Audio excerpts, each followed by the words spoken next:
Donc, en conclusion, qu'est-ce qu'on a vu, qu'est-ce qu'on a obtenu dans le projet? Donc, en fait, il y a d'une part des réussites, heureusement, par rapport à l'organisation qui a été mise en place sur l'approvisionnement en semences. On a vu la valeur alimentaire des mélanges qui était intéressante, aussi bien en pâture qu'en foin, puisque là, on vient de parler de ration hivernale. On a un impact intéressant sur les cinétiques de pousse, puisqu'on a vu que les cinétiques, et donc là, ça revient un petit peu sur les valeurs et aussi les rendements, ça permet d'alimenter correctement les animaux au pâturage.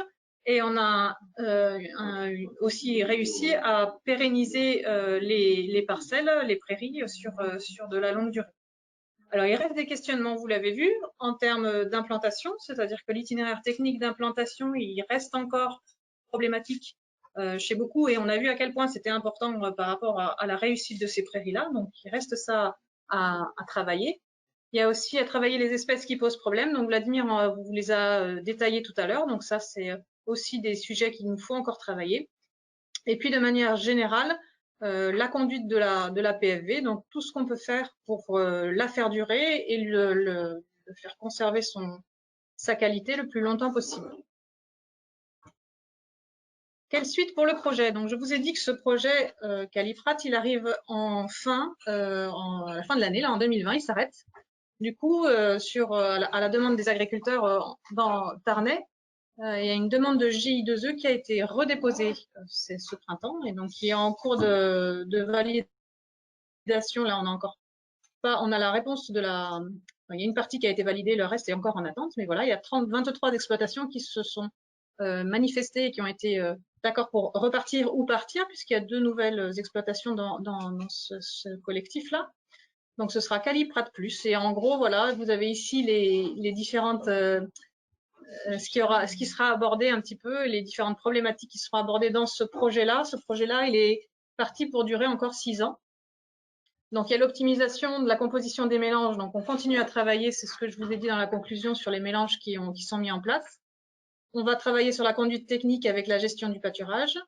On va continuer à approfondir la composition, alors éventuellement en introduisant d'autres espèces, en travaillant aussi sur la pâture d'été. On a eu des questions tout à l'heure. Je plaisantais par rapport à la sécheresse, mais c'est effectivement la sécheresse estivale une problématique de plus en plus prenante ici, donc comme partout d'ailleurs. Mais du coup, il y a peut-être à voir comment on peut adapter encore mieux ces mélanges-là. Il y aura aussi donc la conduite technique des PAV, améliorer la conduite technique des PAV.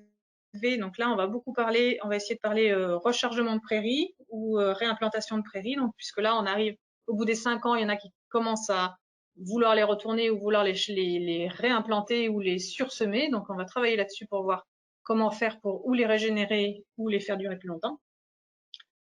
Il y aura aussi un travail sur les mélanges prairiaux complémentaires au PAV dans les rotations. Donc ça, c'est un travail sur des mélanges courte durée qu'on intégrerait dans des rotations.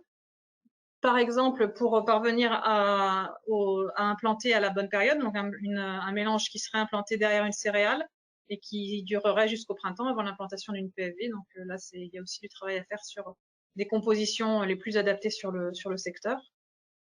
Et le dernier point, c'est évaluer l'impact de l'introduction des PAV sur le cycle du carbone et de l'azote sur les exploitations. Donc là, il y aura certainement des bilans de carbone qui seront proposés aux agriculteurs pour qu'ils puissent un petit peu situer l'exploitation et l'évolution de l'exploitation avec l'introduction de ces prairies-là dans le système.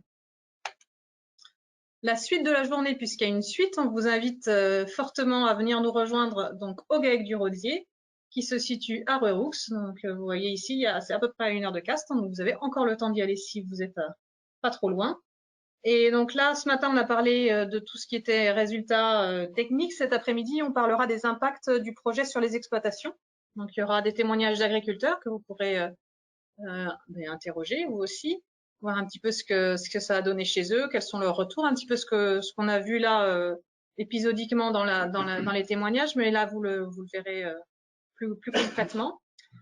On regardera aussi au GAEC du Rodier, ils ont mis en place le pâturage tournant, mais depuis le début du projet là, donc il vous expliquera, c'est Sébastien Dubouchot qui vous expliquera un petit peu qu'est-ce qui a été mis en place, comment il l'a travaillé, qu'est-ce que ça a impliqué comme changement et comme changement sur l'exploitation. Et on ira voir des parcelles de PFV. Donc là, vous en avez une ici, une parcelle de pâture. Donc on ira voir des parcelles plutôt de la sole de pâture, puisque c'est celles qui sont proches de l'exploitation, en pâture précoce, et on verra aussi une mixte précoce sol d'été. Voilà, donc à tout à l'heure.